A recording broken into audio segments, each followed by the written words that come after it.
तो exit poll को लेकर इस सिलसिले में जो दर्शक अभी हमारे साथ जुड़े हैं हम उन्हें एक जानकारी दे देते हैं। उत्तर प्रदेश के जो एग्जिट पोल है उसको लेकर थोड़ा वक्त 15-20 मिनट और लगेगा, लेकिन उसके अलावे जो 4 राज्य हैं उसको हम जरा सिलसिलेवार तरीके से दिखा देते हैं। आप हमारे साथ अगर तुरंत जुड़े हैं तो सबसे पहले पंजाब की स्थिति आपको दिखला रहे हैं।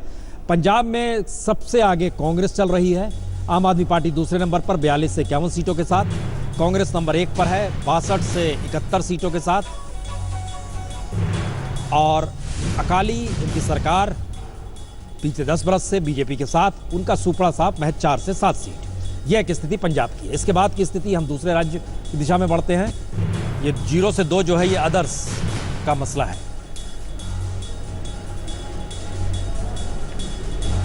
ये सारी सीटें हैं एग्जिट पोल की जो आपको नजर आ रहा है हमारे पीछे जो लिखा हुआ है इस स्क्रीन पर एलईडी पर। अब उत्तराखंड की स्थिति आपको दिखा देते हैं। उत्तराखंड में सत्ता बदल रही है, जिस तरह पंजाब में बदल रही है वैसे उत्तराखंड में भी बदल रही है एग्जिट पोल के मुताबिक। यहां पर बीजेपी 46 से 53 यानी बहुमत के साथ, कांग्रेस बहुमत गंवाते हुए बहुत ही नीचे 12 से 21 सीट, हालांकि रेंज बड़ा है 10 सीटों का, लेकिन बहुत ही नीचे। बीएसपी अपने बूते लड़ती है हर जगह, 1 से 2 सीट महज, अदर्स 1 से 4 सीट। तो यहां पर उत्तराखंड की स्थिति यह है कि यहां पर सत्ता बदल रही है, बीजेपी सत्ता में आ रही है। तीसरी स्थिति बदल रही है जहां पर सत्ता नहीं बदल रही है। ये तीसरा राज्य आ गया सामने हमारे गोवा के, जहां 40 सीटें हैं और 20 सीट चाहिए बहुमत के लिए। तो वहां पर बीजेपी 18 से 22 यानी बीच में खड़े होंगे तो 20 सीट, कांग्रेस 9 से 13 और आम आदमी पार्टी यहां पर 0 से 2।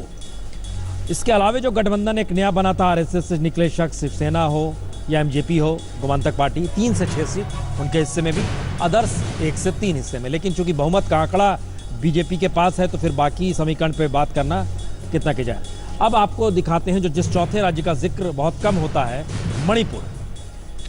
मणिपुर में इबोबो की कोई काट नहीं है, क्योंकि 16 से 22 सीट ही वहां पर बीजेपी के हक में आ रही है। तो ऐसे में 60 सीटों में बहुमत के साथ कांग्रेस है, 30 से 36 सीट। और ये एक बहुत बड़ी बात है, क्योंकि नगा समझौता को लेकर जिक्र हो रहा है, नॉर्थ ईस्ट को लेकर जो संघ की प्लानिंग है, ये उनके लिए एक झटका जरूर है अगर ये एग्जिट पोल उस रूप में सही है। तो कांग्रेस 30 से 36 सीट का मतलब है, और यहाँ पर अलग हम लोग चाहते थे कि वो आए, और 6 से 11 सीट का मतलब यह है कि इसमें इरोम शर्मिला जो नई पार्टी बनाकर, प्रजा पार्टी जो बनाकर 3 सीटों पर लड़ रही है, वह भी उस हिस्से में आ रही है। और परसेंटेज ऑफ वोट जो है वो स्क्रीन पर बड़ा अंतर है, बीजेपी 31% है, कांग्रेस 42% है, अन्य जो है 27% हैं। और हमारे साथ तमाम मेहमान अब जुड़ चुके हैं। संदीप पात्रा जी, सबसे पहले आपसे, आप बीजेपी के साथ हमारे साथ जुड़ चुके हैं। पंजाब में गंवा रहे हैं, उत्तराखंड में पा रहे हैं, गोवा में बरकरार रख रहे हैं, मणिपुर में हाथ खाली है।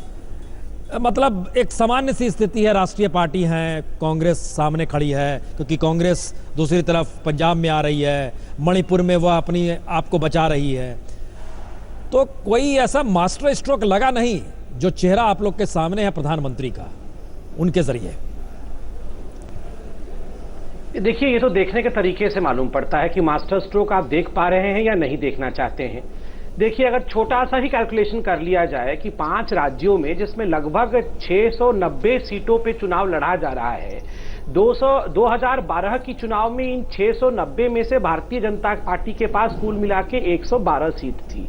और अब आप देखिए, एक ही राज्य में 1 से 12 सीट को हम क्रॉस कर जाएंगे। उत्तर प्रदेश का जब आएगा आंकड़ा आपके पास, तो आप देखिएगा 200 को पार हम एक ही राज्य में कर जाएंगे। ये बड़े बोल या अहंकार के बोल नहीं है कि आज जहां पर हम 112 कुल 5 राज्यों को मिलाकर थे, वहां एक बहुत बड़ी बढ़त हुई है। दूसरी बात है, मणिपुर में आपने कहा कोई मास्टर स्ट्रोक लगा नहीं। देखिए, आज के दिन जब हम लोग प्रवक्तागण बैठते हैं चैनल में, बाकी दिन कलम और कागज होता है, आज कलम और कागज के साथ रिमोट कंट्रोल भी होता है। हम बदल बदल के सारे एग्जिट पोल देखते रहते हैं। अभी मैंने सी वोटर का भी एग्जिट पोल देखा, जिसमें मणिपुर में उन्होंने हमें बीजेपी को 25 से 31 सीट और कांग्रेस को 17 से 23 सीट दिए।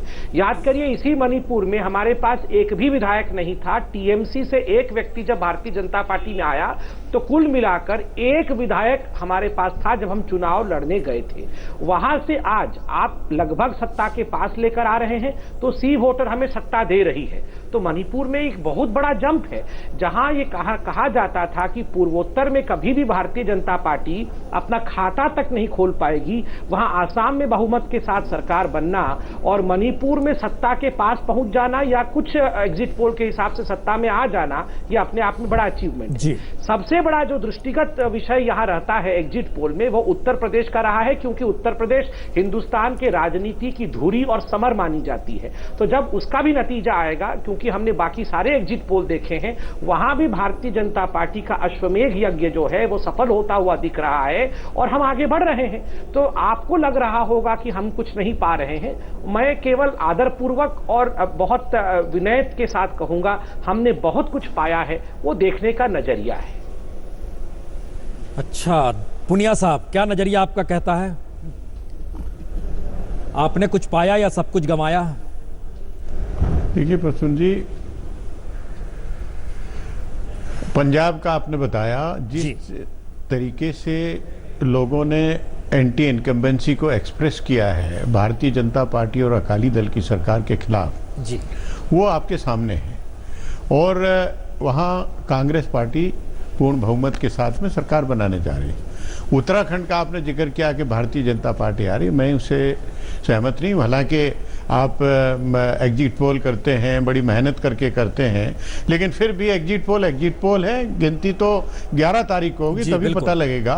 और अब जो पहले इस तरह का डिस्कशन करना, ये एक सामान्य डिस्कशन हो सकता है, उसका वास्तविकता से कोई लेना देना नहीं है। लेकिन फिर भी मैं पूरी तरह से आश्वस्त हूँ कि उत्तराखंड में भी हमारी सरकार बनेगी और हरीश रावत जी मुख्यमंत्री होंगे। मणिपुर आपने स्पष्ट बताया कि बोबी सिंह जी का कोई मुकाबला नहीं है, वो एक वहाँ के सर्वमान्य नेता हैं।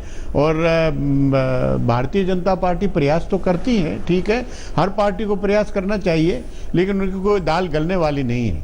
और गोवा में स्थिति बहुत टक्कर की है, कोई इस तरह से सामान्य नहीं है कि उनको 18 से 22 कह दिया तो बीच में खड़े हों तो 20 निकल आएगा, बहुमत मिल गया। ये इतना सिंपल नहीं है। जब वोटों की गिनती होगी तो उसमें स्पष्ट हो जाएगा।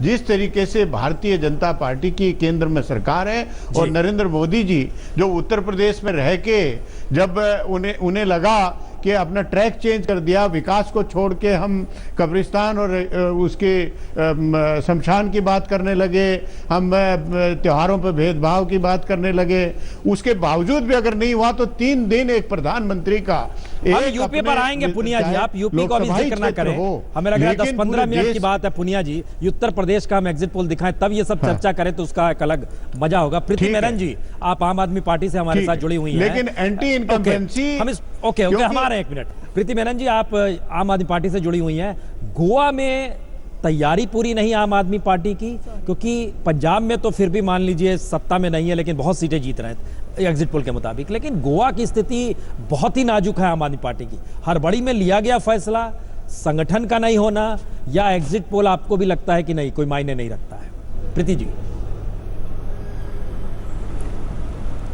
प्रसून जी, हमारा राजनीतिक अनुभव बहुत कम है, बहुत चंद सालों का ही है, लेकिन हमने जो भी देखा है इन चंद सालों में, हमने देखा है ना ओपिनियन पोल ना एग्जिट पोल, पिछले 4-5 सालों में तो कोई भी सही नहीं आए हैं। हमें कोई भी ऐसा एग्जिट पोल नहीं हुआ है जिसने, हमारी छोड़िए आम आदमी पार्टी की नहीं, मैं बोल रही हूँ तमिलनाडु में या बिहार में, कहीं पे भी हमने ऐसा एग्जिट पोल नहीं देखा जो एक्चुअल परिस्थिति को सही तरीके से तोल सके।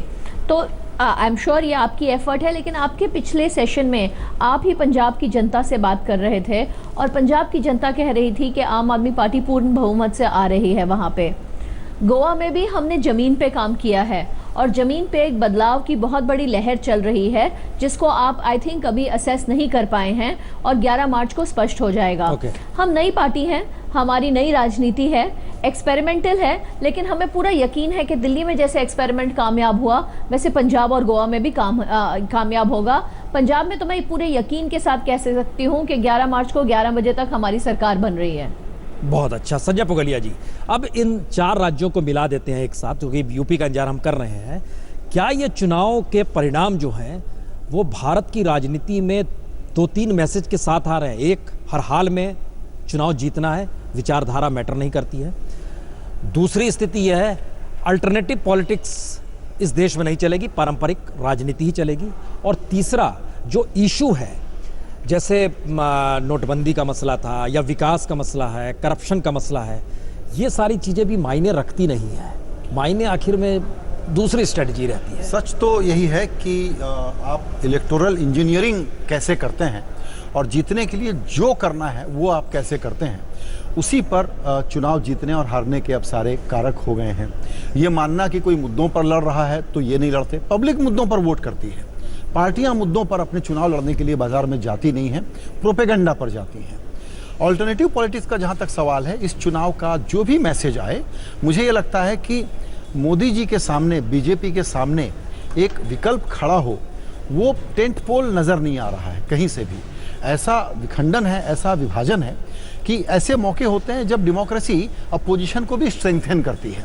वो शायद यहाँ पर आपको आधा इधर या आधा उधर की परिस्थिति में नहीं। उर्मिलेश जी, ये इसको जरा हम और जोड़ना चाह रहे हैं, क्योंकि ऐसे मार्केट में मौजूदा वक्त में जब प्रचार करते हुए कॉन्स्टिट्यूशनल पदों पर बैठे हुए सीएम हो, पीएम हो, सब लोग जिस लहजे में बात हो रही थी, कर रहे थे, तो इस चुनाव का परिणाम राज्यों के इतर जब जनता देखेगी तो किस रूप में देखेगी? क्योंकि मानिए या ना मानिए, ये चुनाव पूरा प्राइम मिनिस्टर मोदी के इर्द गिर्द आकर ठहर गया, आखिर होते होते वहीं ठहर गया। तो क्या ये उसका विश्लेषण भी करेगा चुनाव? बिल्कुल करेगा। और यही बात मैं पहले भी मैंने शुरू की थी ये बात। तो आपने कहा कि यूपी पर आएंगे तो बात करेंगे। हाँ, यूपी का नजदीक आ रहा है, 10 मिनट की बात है बस। जी हाँ, देखिए इस चुनाव में मैं समझता हूँ कि बहुत सारी बातें ऐसी कही गई, की गई, जो जिम्मेदार पदों पर बैठे लोग, चाहे वो सीएम हो, पीएम हो या कोई भी, मैं तो कहता हूँ पार्टी के बड़े पदाधिकारी भी हों, वैसा नहीं करना चाहिए। क्योंकि अल्टीमेटली अगर हम जमहूरियत के लिए तनिक भी कमिटेड हैं, नहीं, लेकिन अगर इससे जीत मिलती है और असर पड़ता है तो क्या दिक्कत है? अगर जीत इन चीजों से मिलती है, हाँ, तो लोग सच मानिए कि विकास को एजेंडा बनाना, ये सोचना कि देश की समूची आबादी को हम एक पॉजिटिव एजेंडे के साथ जोड़कर राजनीति का हाशिया तय करेंगे, उसकी शब्दावली तय करेंगे, मुझे लगता है ये एजेंडा खत्म हो जाएगा। हमारा एग्जिट पोल तो ये बिल्कुल खत्म हो जाएगा। हम आप ही से पूछ रहे हैं, लेकिन देखिए जोड़ना चाह रहे हैं, इसका मतलब इस देश में करप्शन तो कोई मुद्दा ही नहीं है। करप्शन कोई मुद्दा नहीं है, विकास कोई मुद्दा नहीं है। और आप ये कह रहे थे कि जो वोट पड़े हैं, जात पर वोट पड़े हैं। अगर आप उत्तर प्रदेश पे जब आप आएंगे, मुझे लगता है कि कहीं जहां पे भी आप जाएंगे, जात को नजरअंदाज किसी नेता ने नहीं किया है।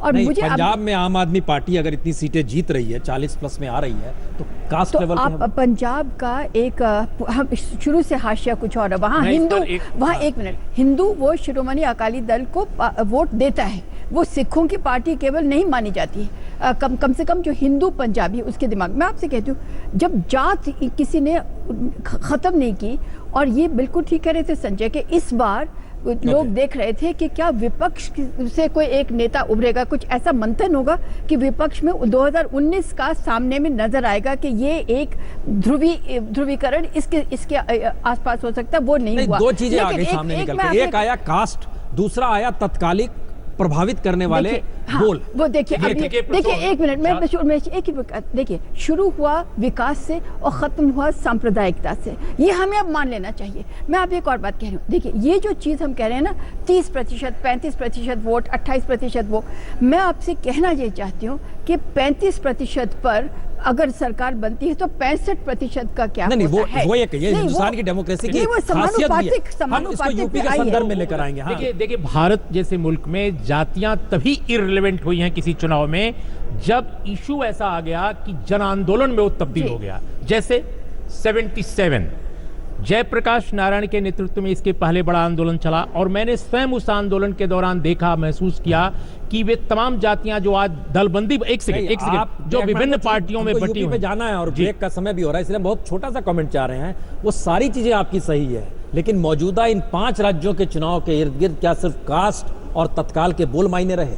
देखिए, इसमें मैं इनकी एक बात से बिल्कुल सहमत हूं कि जाति बहुत इंपॉर्टेंट रही है। भारतीय जनता पार्टी जो हमेशा से धर्म की बात करने वाली पार्टी रही है, उसने उत्तर प्रदेश में अगर कामयाबी का झंडा गाड़ा तो इसके लिए अमित शाह जी और नरेंद्र मोदी जी के सोशल इंजीनियरिंग को महत्व देना होगा। जो आमतौर पे सोशल इंजीनियरिंग का मामला सामाजिक न्याय वाली पार्टियां करती थी, सांप्रदायिकता से जाति की तरफ। हम इस पे आएंगे, हम यूपी वाले लंबी बहस करेंगे इस पे। आप क्या बोल रहे हैं?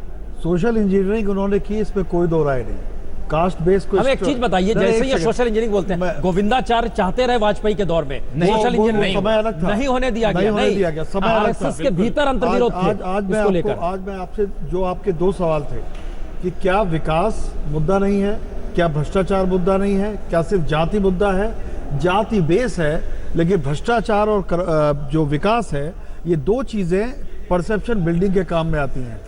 नरेंद्र मोदी ने बार बार कहा, जिसको कोई डिनाई नहीं कर सका वहां पर, कि 3 साल में मेरे ऊपर भ्रष्टाचार का कोई आरोप नहीं लगा।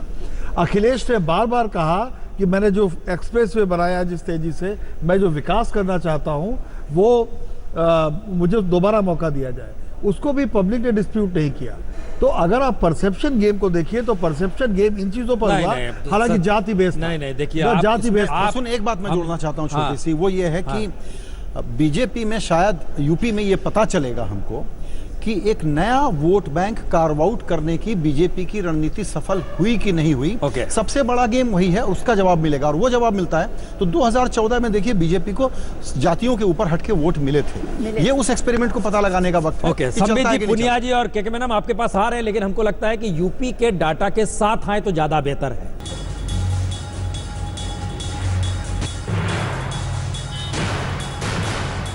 तो एग्जिट पोल में अब हम बिल्कुल नए अंदाज के साथ आपके सामने हैं, क्योंकि जिक्र अब उत्तर प्रदेश का करना है। और उत्तर प्रदेश के लिए दिल्ली का दिल जिस तेजी से धड़क रहा है, उसमें ये एग्जिट पोल वाकई बहुत मायने रखेंगे। लेकिन इन सब के बीच एक खबर आ रही है ऐसी जो शायद राजनीतिक तौर पर कई संकेत दे जाए। यूपी के नतीजों पर अखिलेश का एक बड़ा बयान सामने आया है। उनका कहना है कि जरूरत पड़ी तो मायावती से भी गठबंधन हो सकता है, यानी इनकार इससे भी नहीं कि उनके साथ भी चले जाएंगे। और यूपी में किसी भी हालत में सरकार बननी चाहिए। एक चैनल को इंटरव्यू जो उन्होंने दिया, उसमें उन्होंने इस बात का जिक्र किया और वो कह रहे हैं कि वो नहीं चाहते कि रिमोट से यूपी चले। यह संकेत बीजेपी की तरफ है, यानी बीएसपी से गठबंधन से इनकार नहीं। लेकिन कहा क्या, हम आपको वो पहले सुनाते हैं। क्या कहा अखिलेश यादव ने?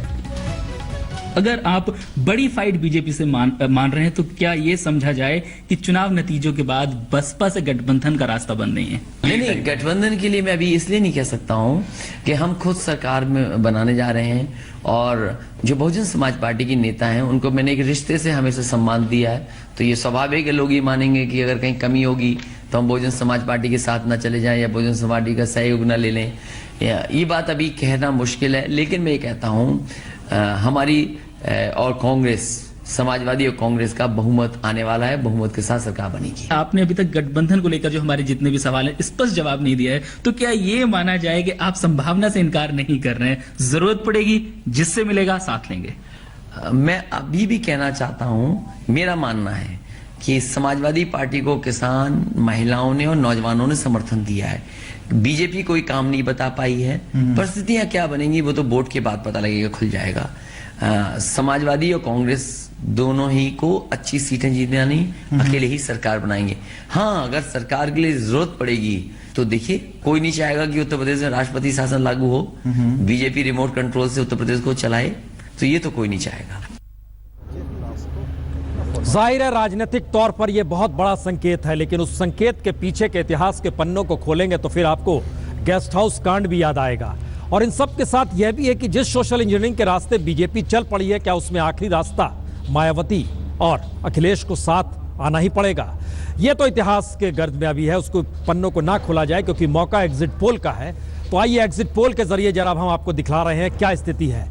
यह दरअसल 73 सीटों का जिक्र इसलिए क्योंकि पहला चरण, याद कीजिए, पहला चरण वेस्टर्न यूपी का इलाका, 73 सीटों पर यहां समाजवादी पार्टी जो हमारे एग्जिट पोल के मुताबिक है उसमें महज 7 सीट ही जीत पा रही है। यह कहीं ना कहीं जिस बात का जिक्र था समाजवादी पार्टी और कांग्रेस दोनों का, उसका यह जिक्र है।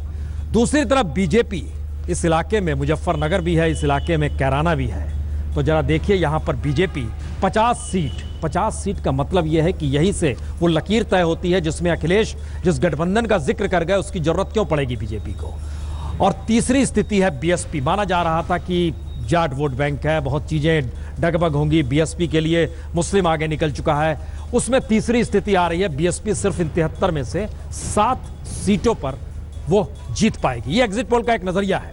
और इसके बाद अदर्स की जो स्थिति है, इस अन्य का मतलब थोड़ा समझना होगा। यहां पर खासतौर से अजीत सिंह की पार्टी, उसका जिक्र करना जरूरी है, क्योंकि अगर आप इस स्थिति में है कि सिर्फ 2 सीट जीत पा रहे हैं, वो भी अदर्स में आरएलडी है, तो इसका मतलब है कि कहीं ना कहीं एक संकट की स्थिति है। लेकिन 7 सीट उसमें से जो हमने खासतौर से हम आपको बता रहे हैं, ये दरअसल 7 सीट हम जो एक्सिस माई इंडिया है उनका आर्गुमेंट था कि 7 सीटें ऐसी है कि यहाँ मुकाबला इतना तगड़ा है कि हम कुछ कह ही नहीं सकते हैं इस पे, यानी टफ फाइट, उन्होंने शब्द यूज किया है टफ फाइट। यह स्थिति है वेस्टर्न यूपी की, जो खास तौर से 73 सीटों का जिसका हम जिक्र कर रहे थे। और इस सिलसिले का मतलब यह है, संबित पात्रा जी, सबसे पहले आप ही से सवाल, पश्चिमी उत्तर प्रदेश, इस इलाके में राजनीतिक तौर पर जितनी उथल पुथल मची है पूरे देश ने देखा और पूरे देश इससे प्रभावित भी हुआ। और ऐसे ऐसे मुद्दे थे कि अंतर्राष्ट्रीय तौर पर वो मुद्दे छा गए, चाहे वो अखलाक का जिक्र कर लीजिए, मुजफ्फरनगर का जिक्र कर लीजिए, कैराना का जिक्र कर लीजिए। और इस इलाके के वोट बैंक सोशल इंजीनियरिंग के लिहाज से अगर समझना शुरू कर दें, ये कौन सी गिमिक थी जिसमें बीजेपी 73 में से 50 सीटों पर जीतती हुई नजर आ रही है, संबित पात्रा जी? पुण्य जी, गिमिक नहीं, वो सत्य था, क्योंकि जनता कभी गिमिक के आधार पर वोट नहीं करती है, सत्य और तथ्य के आधार पर वोट करती है। और अभी मैं आपके चैनल के माध्यम से अखिलेश जी के बयान को सुन रहा था और इससे प्रतीत भी हो गया कि अखिलेश जी ने एक तरह से हार मान लिया है। मैं अखिलेश जी को बताना चाहूंगा, न बुआ न बबुआ, इस बार विकास का बयार ही बहेगा उत्तर प्रदेश में और हम ही आएंगे। आप चाहे कितना भी गठबंधन कर ले, सत्य की जीत होगी। देखिए रविदास मल्होत्रा जी हो, ठीक है, आपने बात की। पुनिया जी, कहां चूक हो गई पश्चिमी यूपी में? पुनिया जी,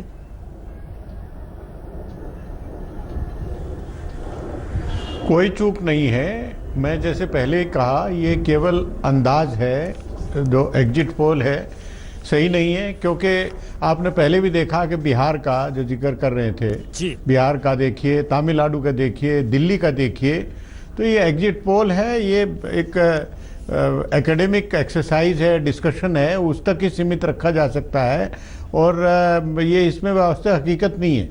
बहुत अच्छा हमारा परफॉर्मेंस रहेगा इवन वेस्टर्न यूपी में। और भारतीय जनता पार्टी को किस आधार पर कौन सा वोट इनको मिल गया जिससे कि 73 में से 50 सीटें मिल जाएंगी, ये सही नहीं है। और अखिलेश यादव करेंगे नहीं, ठीक कह रहे हैं, लेकिन समाजवादी पार्टी के सुनील सिंह यादव भी हमारे साथ हैं। सुनील सिंह यादव जी, जो स्थिति बन रही है उसके बीच में 3 बयान समाजवादी पार्टी के तरफ से पिछले 2 घंटों के भीतर आ गए, मल्होत्रा जी का, आजम जी का और अब अखिलेश जी का। यह मैसेज क्या है? आप लोग जनादेश आने से पहले ही मान चुके हैं खेल खत्म समाजवादी पार्टी का? देखिए, नहीं, जनादेश आने से पहले ये नहीं, हार नहीं माना। जहां तक मैं सुन रहा था आपके चैनल के माध्यम से ही माननीय अखिलेश यादव जी को, तो वो सवाल का जवाब दे रहे थे। उन्होंने नहीं स्वीकार किया कि हम गठबंधन करने जा रहे हैं। इस बात को जरूर स्वीकार किया कि हम उत्तर प्रदेश को रिमोट से नहीं चलने देंगे। लेकिन जहां तक सवाल है, अभी पात्रा जी कह रहे थे कि विकास के नाम पे भारतीय जनता पार्टी लड़ी है। अगर विकास के नाम पे लड़े होते तो माननीय मुख्यमंत्री जी ने मंचों के बात साफ कर दीजिए, यानी आप लोगों के जहन में ये बात है। सुनील सिंह जी, पार्टी का एक नेता या सुनील सिंह जी, बड़ी बात हो रही है, आप मायावती के साथ जाने को उस स्थिति में तैयार हैं जब रिमोट का जिक्र होगा अगर, तो ऐसा लग रहा है। अनुभव है वो हमने दिल्ली में भी लिया है, बिहार में भी लिया है। दिल्ली में भी जो मोदी भक्त थे वो 11 बजे तक लड्डू खा रहे थे, बिहार में भी 11 बजे तक लड्डू खा रहे थे। मुझे लगता है कि 11 तारीख को 11 बजे तक उनके पास मौका है, वो आपस में लड्डू खा सकते हैं। उसके बाद समाजवादी और ये गठबंधन की सरकार बनेगी। चलिए, 11 के चक्कर में योगेंद्र जी भी हमारे साथ जुड़ चुके हैं। योगेंद्र जी, पश्चिमी महाराष्ट्र में बीजेपी का 50 सीटों पर जीतने का यह आंकड़ा चौंकाता है? बाकायदा चौदात है। उत्तर प्रदेश की, पश्चिमी उत्तर प्रदेश का जो इलाका है उसमें ये तो किसी ने भी कल्पना नहीं की थी, और मैं समझता हूँ अभी भी हम इसे सुनिश्चित न मान लें। ये एग्जिट पोल के अनुमान है, जैसा दूसरे साथियों ने कहा।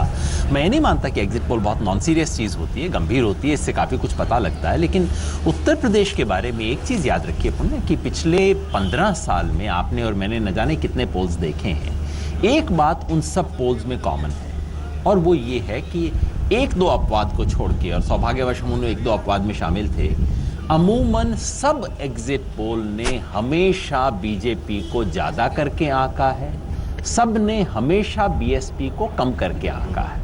इस चीज़ को हम ध्यान में रखें, जहन में रखें, इससे पहले कि हम कोई बहुत पक्का निष्कर्ष पर पहुंच जाए। और ये जो भाई साहब ने 11 बजे वाली बात कही, 11 बजे से तो मुझे पता नहीं, लेकिन 11 तारीख वाली बात बहुत ज़रूरी है।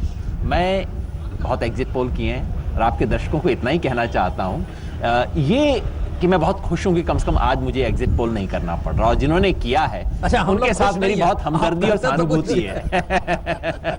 और इसलिए मैं कहना चाहता हूँ कि मैं स्पष्ट ये कर दूं कि आज दरअसल ये पंजाब और उत्तर प्रदेश दोनों में ही आज की तारीख में एग्जिट पोल करके भविष्यवाणी करना बहुत ही हिम्मत का काम है, बहुत कठिन मामला। अच्छा, आपने एक बात और कही, इसमें इसलिए मैं आपके दर्शकों को ये कहना चाहता हूँ, अच्छा दिन है, थोड़ी ठंडक भी हो गई है, आराम से चाय पीजिए, एग्जिट पोल देखिए, लेकिन ज्यादा निष्कर्ष न निकालिए। 11 तारीख को ही का इंतजार कीजिए इस बार। आपने एक बात कही कि हम लोग कम आंकता है मीडिया मायावती को, और बीजेपी को बढ़ चढ़ के दिखा देता है। हिंदुस्तान के प्रधान संपादक हमारे साथ हैं शशिशेखर जी, और शशिशेखर जी आपका अखबार खूब बिकता है इस पश्चिमी महाराष्ट्र में, नंबर 1 है। हाँ, समूचे उत्तर में खास तौर से अभी हम लोग नंबर इस पे आ रहे हैं जी, उत्तर प्रदेश। क्या कम आंकते हैं हम लोग? ये मैंने देखा है कि अक्सर बहुजन समाजवादी पार्टी को मीडिया में उतना स्पेस नहीं मिलता जितना कि उसको मिलना चाहिए। ओके, ये सच है, एक बात। दूसरी बात ये कि जब हाइप की बात आती है तो अक्सर बहुजन समाज पार्टी को के हाइप को सही तरीके से गेज नहीं किया गया। मैं इस बात से सहमत हूँ योगेंद्र जी की 100%। ओके, अब उर्मिलेश जी इसके एक मिनट इसके आगे की बात है। उर्मिलेश जी, मायावती का वोट बैंक साइलेंट है, कहते हैं वो एकदम उनके साथ खड़ा रहता है। उनकी रैलियों में जिस लिहाज से लोग बांध के आ जाते हैं, भोजन रोटी सब्जी बांध के पहुंच जाते हैं, तो ऐसे में उनको जरूरत क्या है इस मीडिया की, जो किसी को हाइप देता है किसी को दबाता है? क्या उसको तो जरूरत नहीं है? और वो शायद जनादेश के दिन कुछ और होगा। देखिए, एक ज़माने में कांशी राम जी ये बात कहा करते थे कि उन्हें मीडिया की कोई बहुत ज़रूरत नहीं है, क्योंकि उनके लोग मीडिया पर नहीं जाते, अखबार भी नहीं पढ़ते, टेलीविज़न भी नहीं देखते। लेकिन तब से अब के बीच में काफ़ी फर्क आ गया है। मीडिया देश में न केवल सियासत के समीकरण तय कर रहा है या प्रभावित कर रहा है, बल्कि लोगों की चेतना को, लोगों की ओपिनियन को भी वो ढाल रहा है अपने ढंग से। तो मैं समझता हूं कि मायावती जी भी मीडिया से इंटरेक्शन बढ़ाई हैं हाल के दिनों में। उनके लोग स्वयं सोशल मीडिया पर बहुत एक्टिव हैं। वोटरों पर इससे असर पड़ता है, जिस बात का जिक्र योगेंद्र जी ने किया कि देखिए, उनके वोटरों में अब दूसरे तबके, दूसरे समाजों के लोग भी शामिल हो गए हैं। और मायावती जी को अच्छी तरह मालूम है कि अगर वो आगे नहीं बढ़ेंगी तो उनकी राजनीतिक जो यात्रा है वो और आगे नहीं बढ़ पाएगी। तो उनके ऐसे लोग भी शामिल उनकी राजनीति में अब हो गए हैं जो पहले नहीं थे। संजय पुगालिया, दूसरी बात, एक सेकंड में जोड़ूं जरा पश्चिम उत्तर प्रदेश के बारे में।